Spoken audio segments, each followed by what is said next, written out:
Hi, Kramer Hill. Today I'm going to read you a story from one of my favorite authors. The book is called Island Born. It's about a little girl named Lola who was born in the Dominican Republic, but she doesn't remember growing up there, so she has to travel through her neighborhood and gather some memories for a school project. We're going to go on a little journey with Lola. Every kid in Lola's school was from somewhere else. Hers was a school of faraway places. Mine was from a city so big it was like its own country. India and Camila were from a stony village at the tippy top of the world. Mateo lived in a desert so hot even the cactus fainted. Nu was born in a jungle famous for its tigers and its poets. And Lola was from the island.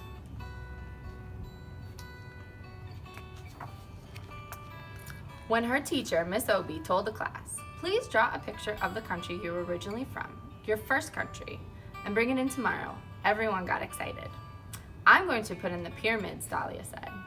"I'll draw a canal this long," Franklin said. "There's gonna be a mongoose in mine," Nelson yelled. Nelson always yelled. Everyone was talking about their drawings. Everyone but Lola. Lola, you see, loved to draw, but she had left the island when she was just a baby, so she didn't remember any of it. Lola raised her hand. She hated raising her hand almost as much as Nelson hated yelling. "Miss, what if you don't remember where you are from? What if you left before you can start remembering?" "No problema," Miss Obi said. Are there people around you who do remember?" "Like my whole neighborhood," Lola said, "and they're always talking about the island." "Well then," Miss Obi started. "Maybe," but Lola finished her sentence. "I should talk to everyone who does remember. I should draw from their memories." "That's a very good plan, Lola," Miss Obi said with a smile. Lola started feeling better about the assignment, but then she saw all the other kids chatting excitedly about what they were going to draw, and it made her sad. Everyone was remembering their first home, even Nelson, who forgot everything. Nelson even forgot his last name once, for like an hour. Lola had always wanted to remember the island. No matter how hard she tried, she never could. It was like a familiar word just at the tip of your tongue, but instead of a word, this was an entire world. Lola closed her eyes and tried to recall anything about the island, but nothing came up. She kept trying all through the school day.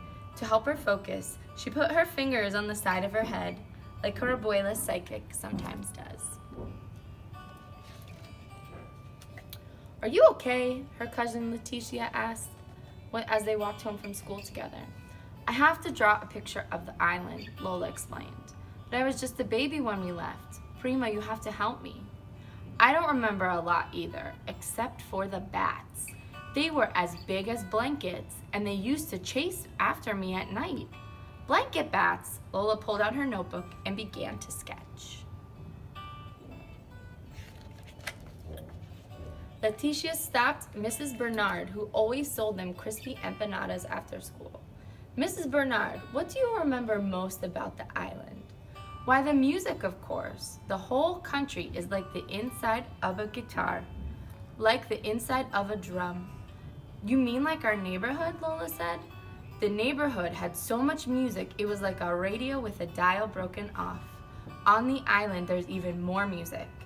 There's even music in the air, and everyone is always dancing. Even in their sleep people dance."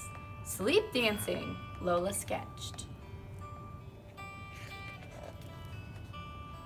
Leticia led Lola into the barber shop that her brother Jonathan owned. "Lola has to do an assignment about the island. She needs to know what you remember the most about it." "Huepa," said Jonathan, laughing. "The agua de coco.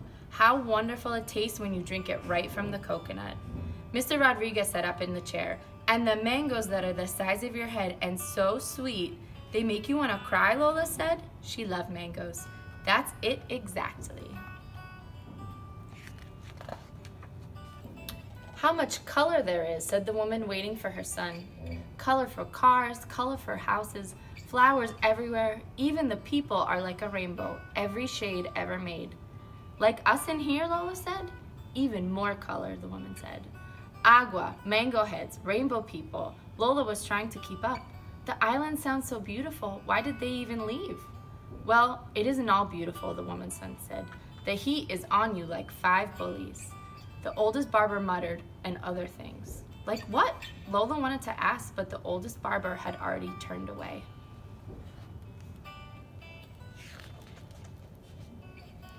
In the lobby of their building, the cousins ran into Mr. Meir, the superintendent.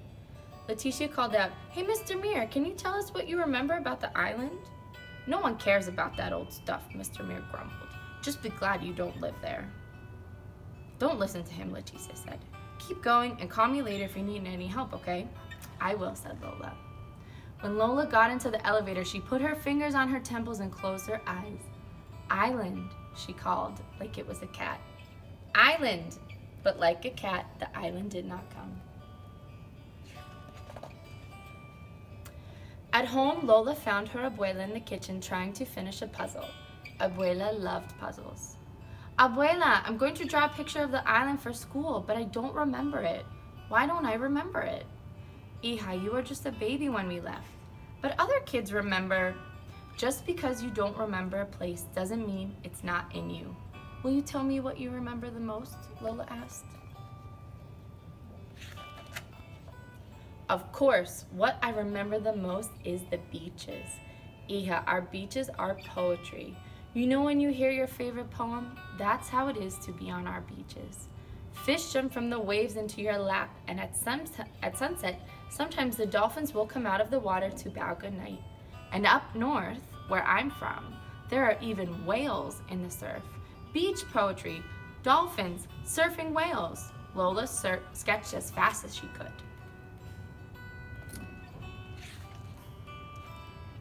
Lola's mother stuck her head in from the kitchen. "Hija, what I remember most is the hurricane that hit the island right after you were born. Like the biggest, baddest wolf of all, it huffed and puffed and blew thousands of houses into the sky." "Where were we?" Lola asked, her eyes wide. "We were hiding under the bed is where we were," Abuela said. "That's right," her mother said. "And you know what? You never cried once. You were such a brave little girl." "I wish I could remember that," Lola sighed. "Well, it happened," her mother said. "You might not remember the island, but it remembers you." "You should really talk to Mr. Meir," Abuela suggested. "He knows more about the island than almost anybody." "We tried talking to him," Lola said, "but he didn't want to help. Mr. Meir can be a little grouchy sometimes. Let me talk to Mrs. Meir. I bet I can get them to help you." Abuela called downstairs and shouted at Mrs. Meir, who then shouted at Mr. Meir. The old people were always shouting at each other. That's how they talked. Maybe Nelson is an old person in training. "Go on down," Abuela said. "Mr. Meir would love to help." Lola was a little nervous, but that didn't stop her from knocking on the super's door. Mrs. Meir let her in. "Look how big you've gotten, Lola. Mr. Meir's in his workshop. Go right on in." Mr. Meir looked up from the contraption he was fixing. "Your grandma says you've been interviewing people about the island." Lola nodded nervously. "Yes, sir. It's for a class assignment." "What have they told you?" She flipped through her sketches. Blanket bats, more music than air, fruit that makes you cry, beach poems, and a hurricane like a wolf. "I see," Mr. Meir said. "So no one told you about the monster?" Lola's eyes got wide. She shook her head no. Even those who know don't always want to talk about him. Mr. Meir turned towards an old worn map he had of the island.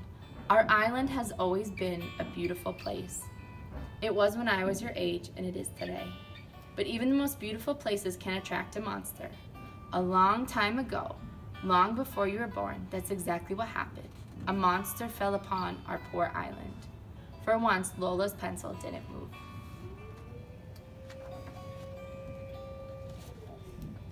It was the most dreadful monster anyone had ever seen. The whole island was terrified, and no one could defeat it.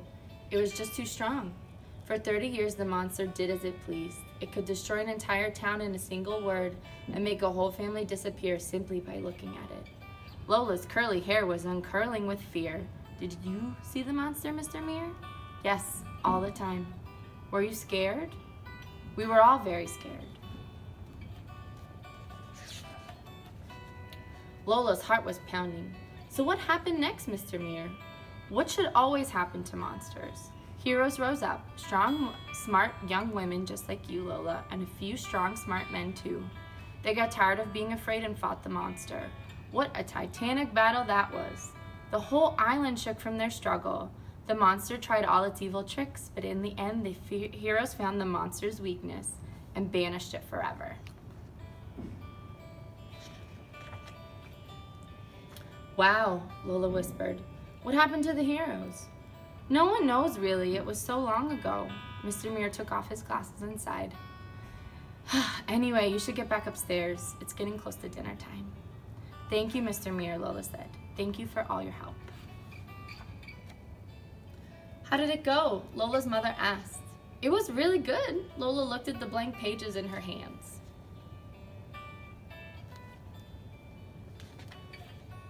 Lola spent the rest of the night drawing the island. She started out with one page, but she needed more room.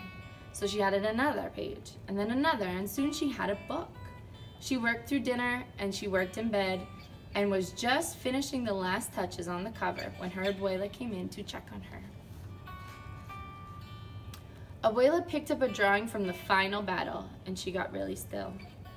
Abuela, did you know about the monster? Of course, hija. Why do you think so many of us are here in the north? Lola put her arms around her abuela. You must have been so scared. Sometimes we were, her abuela whispered, but we were also brave. The next day, it snowed. Lola put on her scarf and boots and stuffed her assignment under her coat. Bendición, mami, bendición, abuela. Bendición, hija, they both called good luck. Mr. Muir was pushing garbage cans against the curb. Thank you, Mr. Muir, slayer of dragons. He laughed. Good luck, Lola, daughter of heroes.